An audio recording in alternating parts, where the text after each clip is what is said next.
कोई लड़का अपना माँ का गहना गिरवी रखे, कोई लड़का खेत गिरवी रख के पैसा लगा के पढ़ाई किया था।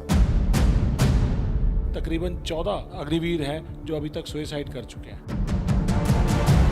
सस्ते और कम रेट के चौकीदार बनाने का प्रयास कर रहे हैं। Chief of the army staff ने अपनी बुक में लिखा कि इसमें हम लोग तीनों लोग शॉक थे जब ये आया था, और मैंने आर्मी में कहा था कि 25%। ये डिसाइड किसने किया? सर पीएम ऑफिस से आया डायरेक्ट विदाउट देयर कंसल्टेंसी। ऐसा कभी नहीं हुआ सर। यहाँ पर जो ये बच्चे हैं इनकी शादियाँ ही तभी होती हैं जब इनकी नौकरी लग जाती है, वरना होती ही नहीं।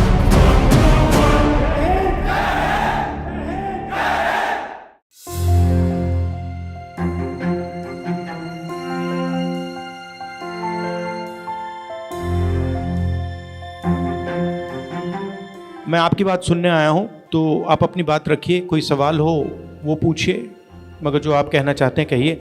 हमारे यहाँ क्या है, क्रेज है आर्मी का, तो मैंने भी यही ट्राई किया, तो मेरा सारा प्रोसेस हो चुका था।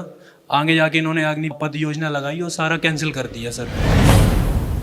यहाँ से कोई मेरे को सेंटर से मैसेज भी नहीं आया था कि आपका ज्वाइनिंग वगैरह आपको दी नहीं जाएगी। 4-5 महीने से हम लोग प्रोटेस्ट कर रहे हैं, हर तरह से मतलब लगे हुए हैं, फिर भी सरकार सुनने को तैयार नहीं है। और अब ऐसा हाल हो चुका है सर कि जंतर मंतर पे परमिशन के लिए जा रहे हैं तो वहाँ से भगा दिया जा रहा है सर। लोकतंत्र में भी हमें अपनी आवाज़ उठाने के लिए जाने पर वहाँ से भगा दिया जा रहा है सर।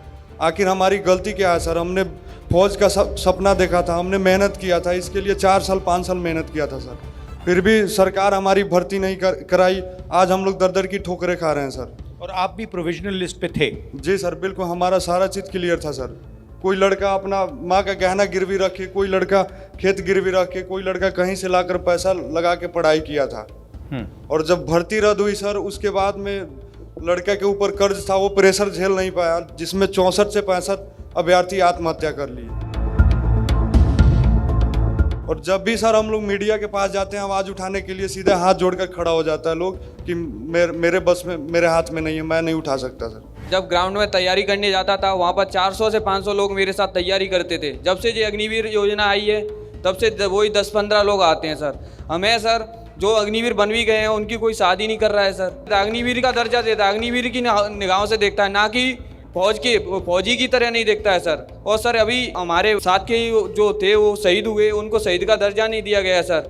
और सर अगर उन्हें 25% में भी रखेंगे तो सर वो अपने खास लोगों को रखेंगे, और हम पिछड़े गरीब लोगों को क्या होगा सर? हमारी तो कोई पहुंच ही नहीं है। ये इस तरह से 4-4 साल के जो अग्निवीर पैदा कर रहे हैं, ये अपनी फैक्ट्रियों में लगाने के लिए सस्ते और कम रेट के चौकीदार बनाने का प्रयास कर रहे हैं। ये देश के साथ खतरा कर रहे हैं महोदय।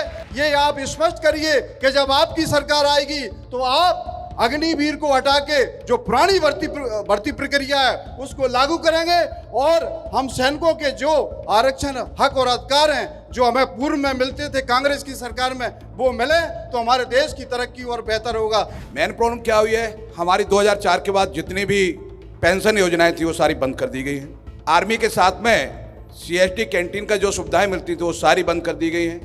CPOज का हर व्यक्ति त्राहिमाम है, परेशान है। सर एक बहुत बड़ी बात यह है कि ये जो अग्निवीर सेलेक्ट किया गया है, इसमें तीनों चीफ की एग्रीमेंट नहीं थी उस समय, क्योंकि वो आर्मी में सर्व कर रहे थे, तब उन्होंने कुछ नहीं कहा। जैसे ही रिटायर हुए, chief of the army staff ने अपनी बुक में लिखा कि इसमें हम लोग तीनों लोग शॉक थे जब ये आया था, और मैंने आर्मी में कहा था कि 25%। तो ये डिसाइड किसने किया?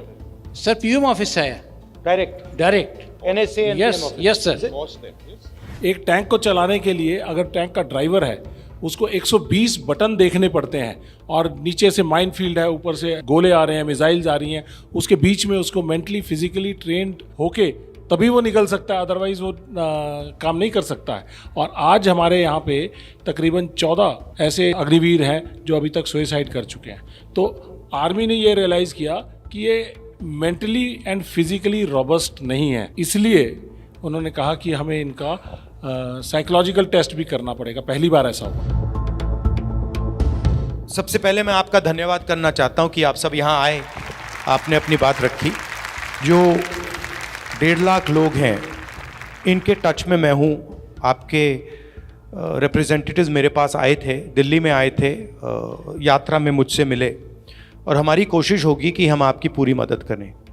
आपके साथ बिल्कुल गलत किया गया है, अन्याय है और हम आपके साथ मिलकर या तो कॉम्पनसेशन लेने की कोशिश करेंगे या कोई ना कोई रास्ता आपके लिए निकालने की कोशिश करेंगे।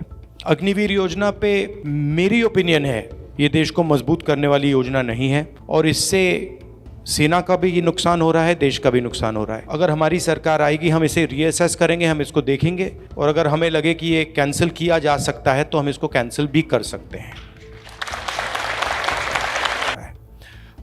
जो आपने एक सर्विसमैन ने कहा, बिल्कुल सही कहा है, आपको सपोर्ट मिलना चाहिए और वो जो आपका 10% रिजर्वेशन का है उसको हम असेस करेंगे और उसको पूरा करने की कोशिश करेंगे, ठीक है। मेरी ओपिनियन है कि जो भी सेना में जाता है उसको सरकार एक गारंटी देती है कि आप देश के लिए अपनी जान देने को तैयार हो तो हमारा काम आपकी प्रोटेक्शन करने का है। ये एक आप इसको कॉन्ट्रैक्ट मान लो, एक रिश्ता मान लो और अग्निवीर स्कीम जो है इस रिश्ते को तोड़ रही है क्योंकि जो लड़ेगा, मान लीजिए 2 लोग लड़ रहे हैं, एक अपने आप को अग्निवीर मानता है, वो जानता है कि भैया मैं शहीद हो गया तो मुझे कुछ नहीं मिलेगा और उसी के साइड में दूसरा लड़ रहा है और उसको पूरा का पूरा सपोर्ट मिल रहा है, पूरा फायदा मिल रहा है, तो जो अग्निवीर है वो पूरा डिमोरलाइज हो जाएगा और वो ठीक से लड़ेगा भी नहीं, डर जाएगा, उसमें जो कॉन्फिडेंस होनी चाहिए नहीं आएगी। मुझे लगता है इस स्कीम को रीअसेस करना चाहिए और देखना चाहिए कि इस स्कीम की ज़रूरत है या नहीं। फिर से मैं आपका धन्यवाद करना चाहता हूं। मैं आपको ये बताना चाहता हूं कि जहां भी मैं आपकी मदद कर सकता हूं, मैं और कांग्रेस पार्टी हम आप सबकी मदद करेंगे और हम आपके साथ खड़े हैं। लोकतंत्र है, अगर आप प्रोटेस्ट करना चाहते हैं तो ये आपका हक है, आपको रोकना नहीं चाहिए। बहुत बहुत धन्यवाद, नमस्कार।